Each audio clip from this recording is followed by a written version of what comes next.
Hey, what's going on, guys? The Horror Man back with the next review of the Fangoria Challenge. And since it's still Christmas in July week, Jason and I watched one of our favorites, Black Christmas.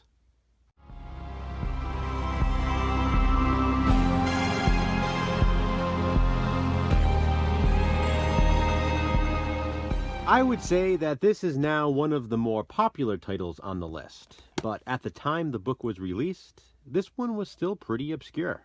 That's why at the time it was considered one of the 101 best horror movies you've never seen. The thing is, by now, you probably have seen it. Because of that, I'll keep this review brief. Black Christmas is a 1974 slasher film, directed by Bob Clark.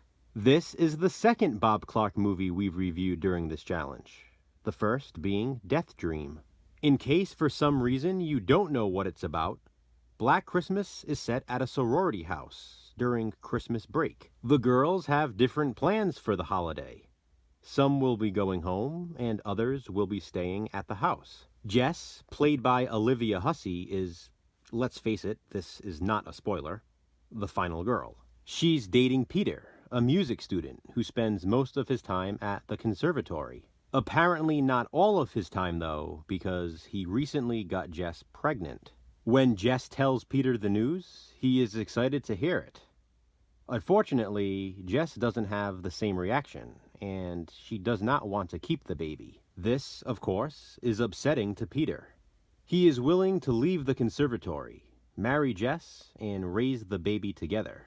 But Jess is hesitant, and even refusing to do so. Meanwhile, the girls keep receiving prank phone calls at the house. Dirty phone calls, filthy phone calls. Seriously, for a 1974 film, this movie really crosses the line with those calls. I remember being younger and watching this movie with my mother, and feeling very awkward during the phone call scenes. If you've seen Black Christmas, you'll understand why. At first, the girls laugh it off and just chalk it up to someone playing a trick on them. But the phone keeps ringing. Then, one of the girls who was supposed to meet her father to go home for Christmas goes missing. The poor dad goes to the house looking for her, and then eventually goes to the cops. She isn't the only one who's gone missing, though. A little girl in the area also never came home from school. A search party is put together to search for the child, and they come up with tragic results. She is found dead in a nearby park, and the phone calls keep coming.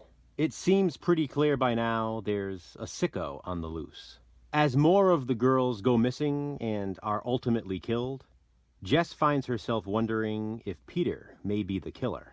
Has her decision to abort their baby put him over the edge? And where are the phone calls coming from? We all know that answer. From inside the house.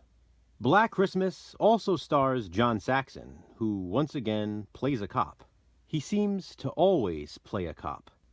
Like Christmas Evil, which we reviewed earlier in the week, Black Christmas has that great contrast of joyous Christmas music and brutal killings. My favorite kill in the movie happens when carolers are outside the house singing "O Come All Ye Faithful."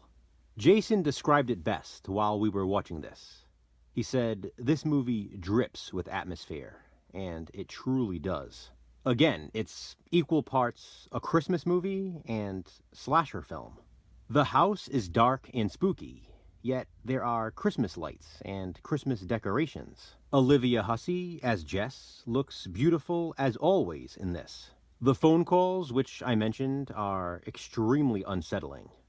And then, of course, there are those classic shots of the body in the attic, suffocated by the plastic. That image was obviously used for the poster art, the VHS I own, and this DVD cover. It's truly a shame that Black Christmas didn't gain the infamy that Halloween did just 4 years later. This came first. I asked Jason why he thought this movie wasn't as famous as Halloween, and I think he really nailed it. No icon, he said. There is no Michael Myers. We don't get to see the killer in Black Christmas. We both agree, though, to us, that makes it even scarier. It's too bad that only recently, over the last decade or so, Black Christmas has finally gotten more popular. There was a time when most people I talked to didn't even know it existed. There is another Christmas slasher, though, that is even more overlooked. Silent Night, Bloody Night, which is my relatable recommendation this time. You guys know how I feel about this one. I love it so much, I talk about it all the time, and I will recommend it anytime I have the opportunity. But it really fits here. It wasn't even a question what I was going to recommend for Black Christmas. If Halloween owes anything to Black Christmas, which it does, then both Halloween and Black Christmas owe a lot to Silent Night, Bloody Night. Both of those classic slashers borrowed heavily from this one. I've said it before and I'll say it again.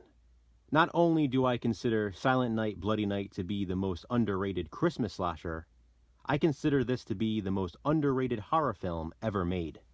I literally watch this every Christmas Eve, the night of December 23rd each year.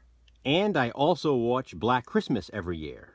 I guess it'll be twice this year since Jason and I just watched it for this review. Have you seen it? If so, what do you think of it?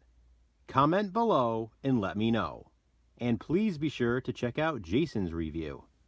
Now that Christmas in July is over, what will Jason and I watch next for the Fangoria challenge? Check back soon to find out.